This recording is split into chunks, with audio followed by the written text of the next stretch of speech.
हाय दोस्तों, स्वागत है एक और नए दिन में adventure capital of Australia Cairns से। फिलहाल सुबह तो नहीं कह सकता मैं, दिन के ऑलमोस्ट 11 बज गए हैं। हम लोग सुबह उठ तो गए थे, पर जैसे कि आप लोग देख रहे हैं बाहर बहुत ही तेज बारिश हो रही है। आज हमारा प्लान था पोर्ट डगलस और मूसमैन गॉर्ज जाने का।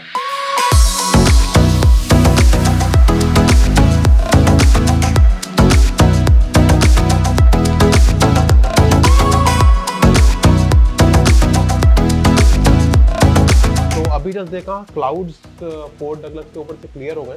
लगभग 1 घंटे का ड्राइव है पोर्ट डगलस का केन्स से। तो हमने सोचा यहाँ तो बारिश हो रही है, बट होपफुली वहाँ पे वेदर बेटर मिलेगा, तो उस तरफ आगे निकलते हैं और अपना सफ़र आज का शुरू करते हैं।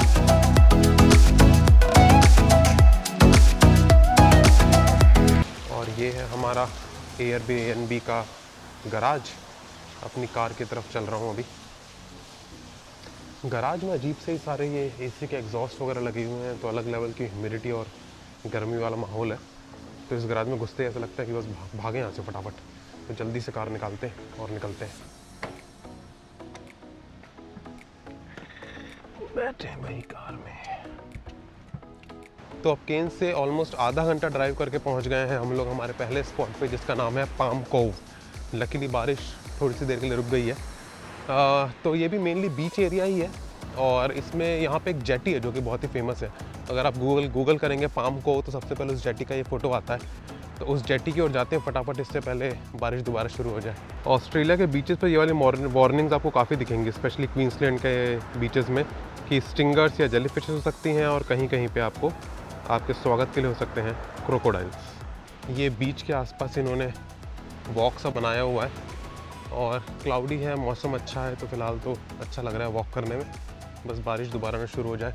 और वो है जेटी जहाँ हमें पहुँचना है, और ये है पाम कोव की फेमस जेटी। काफ़ी लंबी जेटी है, ऑलमोस्ट मेरे ख्याल से 300 मीटर की लेंथ तो होनी चाहिए इसकी। ऐसा एग्जैक्टली मैंने देखा नहीं है। और आज तो समुद्र में बड़ी बड़ी लहरें आ रही हैं बारिश की वजह से। ज़्यादा देर उस जेटी पे रुक नहीं पाए, क्योंकि वहाँ पहुँचते ही आधे जैसे हम लोग अंदर गए फिर से बारिश होने लगी। तो फिर दोबारा कार की ओर जा रहे हैं। पूरा गीले होने का मतलब नहीं है, नहीं तो फिर कार में भी गुस्सा नहीं जाता है, कार भी काफ़ी ख़राब हो जाएगी। तो जेटी को तो दूर से ही नज़ार लिया। अब फिर से कार की ओर चलते हैं और देखते हैं अगले डेस्टिनेशन में जा पाते हैं कि नहीं, क्योंकि अभी जस्ट हम लोगों ने गूगल पे चेक करा था, तो आगे के रोड्स काफ़ी फ्लडेड और ब्लॉक्ड बता रहा है। तो दोबारा चेक करते हैं कार में बैठ के, फिर डिसाइड करते हैं आगे का। तो पाम कोव से निकल गए हम लोग। पहले तो ये गूगल मैप्स पे रास्ता बंद बता रहा था, पर ये जो ड्राइव है इसे कहते हैं ग्रेट बैरियर रीफ ड्राइव। ये शुरू हो जाती है लगभग पाम कोव से ही, और आगे पोर्ट डगलस और आगे तक काफ़ी जाती है। काफ़ी सीनिक ड्राइव होती है। जैसे आप लोगों ने सुना होगा ग्रेट ओशन रोड का, जो मेलबर्न से ड्राइव जाते हैं, और काफ़ी सीनिक रहता है। ओशन के किनारे पूरी रोड चलती रहती है। वैसा ही एक ड्राइव है, ऑलमोस्ट 125-140 किलोमीटर लेंथ का रहता है, और केन्स से एज अ डे ट्रिप ही कर सकते हैं इसको आराम से। तो अगर रोड्स के सारे सेक्शन हमें खुले मिले तो इस ड्राइव को ख़त्म करने का ट्राई करेंगे। जैसे अभी आप लोग देख रहे होंगे कि बगल में मेरे ओशन चल रहा है, और एकदम ओशन साइड ही ये रोड सीधे चलती जा रही है। तो ये है ग्रेट बैरियर रीफ ड्राइव। तो आइए देखते हैं कि आगे नज़ारे कैसे रहते हैं।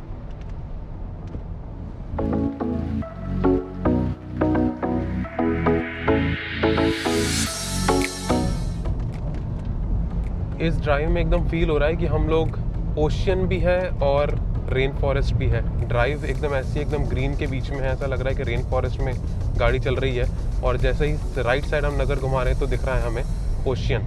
पर जैसे कि आपने देखा कल रात से काफ़ी ज़्यादा बारिश हुई है, तो काफ़ी रिपेयर वर्क या पानी हटाने का काम भी चल रहा है यहाँ पे।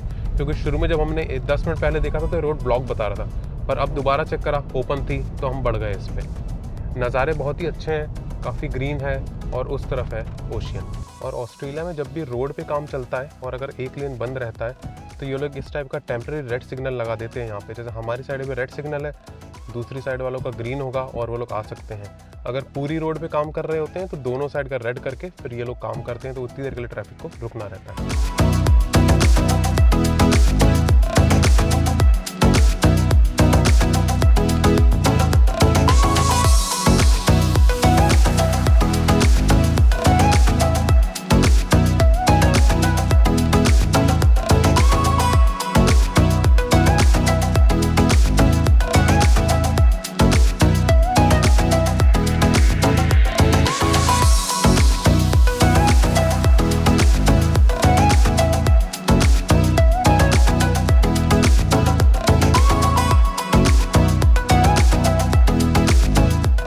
अभी हम लोगों ने एक और स्टॉप लिया है ऑलमोस्ट 15 मिनट आगे पाम कोव से। इसका नाम है रेक्स लुकआउट।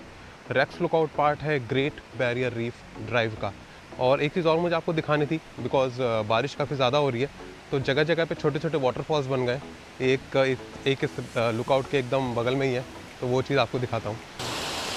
ये ऐसे रैंडम वाटरफॉल्स काफ़ी ज़्यादा आ रहे हैं इस हाईवे के साइड में, पर वही है गाड़ी तेज़ चल रही है, यहाँ पे स्पीड लिमिट भी फॉलो करनी होती है, तो बीच बीच में रोड दिखा के शेयर नहीं कर पा रहा हूँ। ये एक छोटा सा वाटरफॉल और ये है नज़ारे रेक्स लुकआउट से। एकदम ग्रेट ओशियन रोड की याद दिला दी इसने, पर उससे ज़्यादा ग्रीन। आज थोड़ी धूप रहती तो ओशन के कलर्स भी और अप्रिशिएट होते, बट फिर भी नज़ारा एक नंबर। तो पहुंच गए हम लोग पोर्ट डगलस और पहुंचते ही सबसे पहले हो रही है पेट पूजा, क्योंकि भूख लगी थी सबको, तो खाते हैं पहले और फिर उसके बाद टाउन को एक्सप्लोर करेंगे। तो ये हैं पोर्ट डगलस के कुछ नज़ारे। पार्किंग मिलने में बहुत दिक्कत आई, टूरिस्ट टाउन है तो पार्किंग की काफ़ी दिक्कत लगी मुझे तो। बाकी ये भी छोटा सा टाउन है, पर 4 माइल बीच है यहाँ पे, जैसा नाम ही बता रहा है 4 मील लंबा बीच है और आसपास ये सारा टाउन है जो काफ़ी टूरिस्टी हो गया है। तो काफ़ी सारे कैफ़ेज़, काफ़ी सारे बार्स और हैपनिंग सा माहौल अच्छा लग रहा है यहाँ पे। छोटे छोटे ये जो बीच टाउन है ऑस्ट्रेलिया के काफ़ी अच्छे हैं। तो अभी तो पोर्ट डगलस की स्ट्रीट पे खाया पिया, थोड़ा बहुत वॉक करा, थोड़ी बहुत शॉप्स देखी, तो काफ़ी टूरिस्टी सा ही फील है। सारे सोवेनियर्स की शॉपें हैं यहाँ पे, पोर्ट डगलस की हुई टी शर्ट्स, कैप्स, ये सब चीज़ें सारी मिल रही हैं।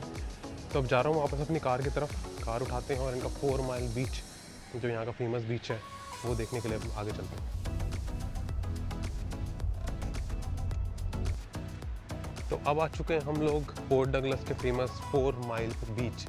वो जो रोड था with cafes and bars and restaurant, उससे हार्डली मेरे ख्याल से 3 या 4 मिनट का ड्राइव था खाली। और बस अब इस सड़क के उस पार है ओशियन और इनका फेमस बीच।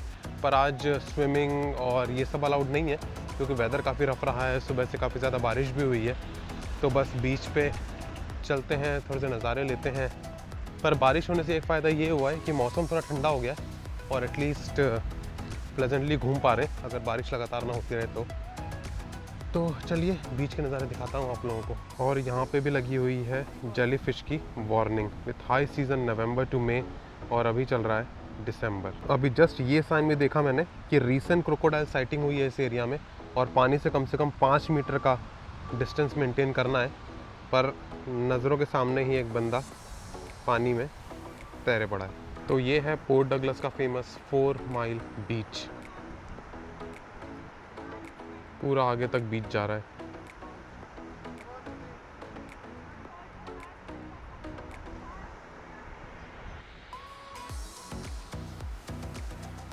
तो अब हम लोग निकल गए हैं पोर्ट डगलस से। 4 माइल बीच देखा हमने, उसके बाद हम जा रहे हैं मॉसमैन गॉर्ज। मॉसमैन गॉर्ज तक सीधे ड्राइव तो नहीं कर सकते, पर एक मॉसमैन गॉर्ज हेरिटेज कल्चर सेंटर कुछ नाम की जगह है, वहाँ से एक बस लेनी होती है। ऑलमोस्ट 15 ऑस्ट्रेलियन चार्ज करती है पर एडल्ट, और 7.5 बच्चों के लिए। और उसके बाद 15 से 20 मिनट डेंट्री फॉरेस्ट के अंदर लेके जाती है, और वहाँ पे व्यूज़ काफ़ी अच्छे रहते हैं। रिवर रहती है, काफ़ी हरियाली रहती है। तो अगर मौसम ने साथ दिया और बारिश नहीं होती है ज़्यादा, तो फिर अब वो करते हैं। तो अगला स्टॉप होगा मॉसमैन गॉर्ज।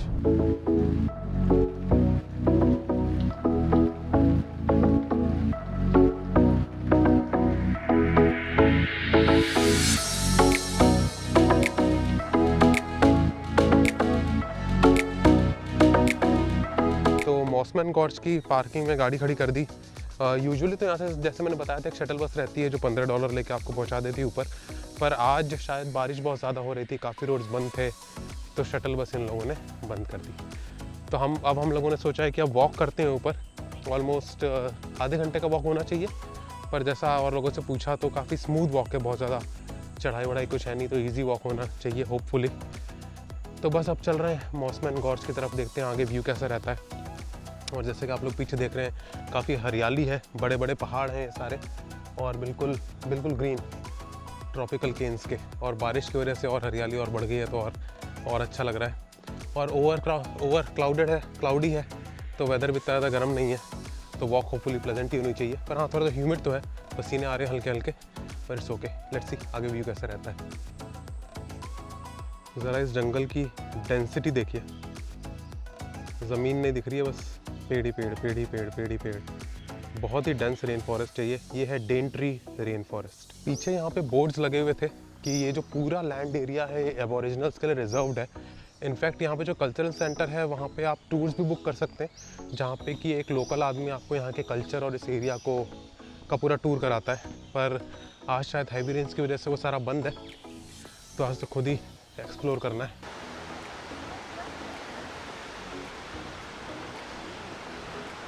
गॉर्ज के लिए बस चले जा रहे हैं जंगलों के बीच से। अभी एक छोटी सी रिवर भी आई थी जो सड़क के नीचे से क्रॉस कर रही थी, अभी शायद एक और आ रही है, पर गॉर्ज पता नहीं कितना आगे। वैसे सुना तो था कि 30 मिनट्स का वॉक है, ऑलमोस्ट 20-25 मिनट तो हो गए हमें। ह्यूमिडिटी बहुत ज़्यादा है, बट फिर भी काफ़ी अच्छा लग रहा है एकदम जंगलों के बीच से वॉक करना, काफ़ी अलग एक्सपीरियंस है। सो लेट्स सी गॉर्ज के नज़ारे क्या मिलते हैं। और ये आ गई एक और छोटी सी नदी, मेरे ख्याल से बारिश बहुत हुई है तो ये सारी भर गई हैं। आइए आप लोगों को दिखाता हूँ, ये छोटे छोटे से झरने से बन गए हैं बारिश की वजह से, इस तरफ से जाती हुई और हमारे सड़क के नीचे से निकल रही है। ये जो पूरा एरिया है वर्ल्ड यूनेस्को हेरिटेज साइट में आता है, पूरा डेनट्री नेशनल पार्क का एरिया। और ये साइड में अब हमें रिवर भी दिखने लगी है, पर पता नहीं अभी कितना और वॉक करके पूरा गॉर्ज तक पहुँचेंगे, तो वॉक चलती जा रही है। तो फाइनली वॉक के बाद पहुँच गए हैं हम लोग रेन फॉरेस्ट के अंदर। ये ब्रिज था, इन्होंने वॉकिंग ब्रिज बनाया हुआ है रेन फॉरेस्ट के ऊपर, जैसे कि आप लोग देख रहे हैं ज़मीन नीचे है, हम लोग इस ब्रिज पे वॉक कर रहे हैं एकदम रेन फॉरेस्ट के बीचों बीच से। काफ़ी घना, जैसे मैंने पहले बोला था, बहुत ज़्यादा घना रेन फॉरेस्ट है, काफ़ी मज़ेदार वॉक है, पर गॉर्ज के दर्शन अभी तक नहीं हुए। वैसे गॉर्ज तो आगे आएगा ही, उसको देखेंगे, पर ये वॉक भी मुझे बहुत अच्छा लग रहा है, एकदम वॉक इन द वुड्स। पीछे काफ़ी घना जंगल और ये ब्रिज पूरा चल रहा है घने डेनट्री रेन फॉरेस्ट के बीच में। अच्छा फील हो रहा है, बस ह्यूमिडिटी थोड़ी कम होती तो और बेटर लगता, पर मेरे ख्याल से रेन फॉरेस्ट तो ह्यूमिड रहते ही हैं, तो उसका कुछ नहीं कर सकते।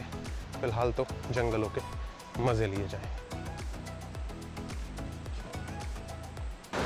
तो फाइनली हम लोग पहुंच गए हैं मॉसमैन गॉर्ज। ये मॉसमैन रिवर है और ये बह के जा रही है इस गॉर्ज से।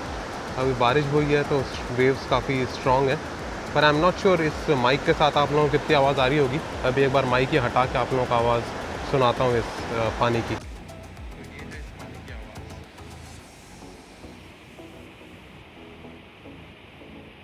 तो मॉसमैन गॉर्ज देख लिया हमने, अब वापस की ओर जा रहे हैं। अगर शटल बस मिल जाती तो ज़्यादा आराम रहता, इतना वॉक नहीं करना पड़ता, पर अगर शटल बस आपको भी नहीं भी मिलती है तो भी ये वॉक मेरे ख्याल से वर्थ है। काफ़ी बेहतरीन नज़ारा था। अब रेन फॉरेस्ट क्या है बिना रेन के, तो रेन फॉरेस्ट में वापस जाते वक्त रेन भी हो गई। तो निकल गए हम लोग मॉसमैन गॉर्ज से और अब फिर वापस जा रहे हैं केन्स। इस हाईवे का जो नाम है वो है कैप्टन कुक हाईवे। और अभी गूगल पे जब हमने रास्ता देखा तो पहले तो रास्ता वो ब्लॉक बता रहा था, पर फिर भी हमने सोचा कि रिस्क ले ही लेते हैं, क्योंकि कोई साइंस नहीं लगे हुए थे कहीं भी रोड क्लोजर के। तो हम आए और लकीली रास्ता हमें खाली मिला, तो 1 घंटा बच गया हमारा। तो बस अभी डेनट्री फॉरेस्ट के बीच से कैप्टन कुक हाईवे निकलता है, और जैसा मैंने आपको बताया था इसको the great Barrier Reef drive भी कहते हैं। तो बस उसी के थ्रू वापस जा रहे हैं और रेन ट्री से गुजर रहे हैं, रेन हो रही है, और बस अपना ड्राइव करके वापस पहुँचते हैं केन्स।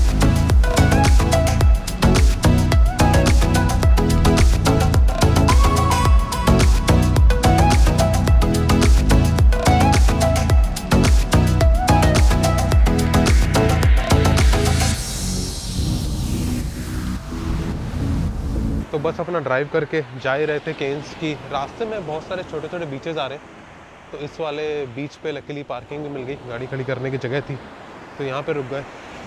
ऑस्ट्रेलिया में काफ़ी ऐसे छोटे छोटे सेक्लूडेड बीचेस हैं जहाँ पे काफ़ी ज़्यादा लोग तो नहीं होंगे, जैसे यहाँ फिर भी 2-4 लोग हैं, पर कुछ बीचेस जो दिखे थे हमें रास्ते में वो तो एकदम ही खाली थे, पर वहाँ पे गाड़ी नहीं रोक पाए हाईवे पे चलाने की वजह से। तो ये बहुत ही शानदार एकदम खाली बीच, और ये आइलैंड बहुत प्यारा सा लग रहा है और वेदर भी अच्छा है, एकदम मज़ेदार। ये है ऑस्ट्रेलिया की खास बात, नेचर आप पूरी तरह एंजॉय कर सकते हैं, चाहे जंगल हो या बीच।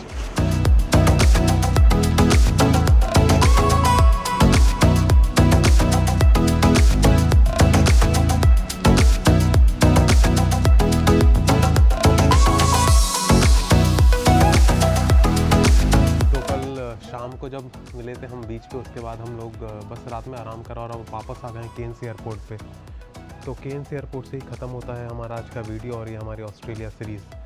अब नेक्स्ट मैं कहाँ जाऊँगा ये तो मुझे कोई आइडिया नहीं है, पर जल्दी एक और नई सीरीज़ के साथ फिर से मिलते हैं। Bye bye.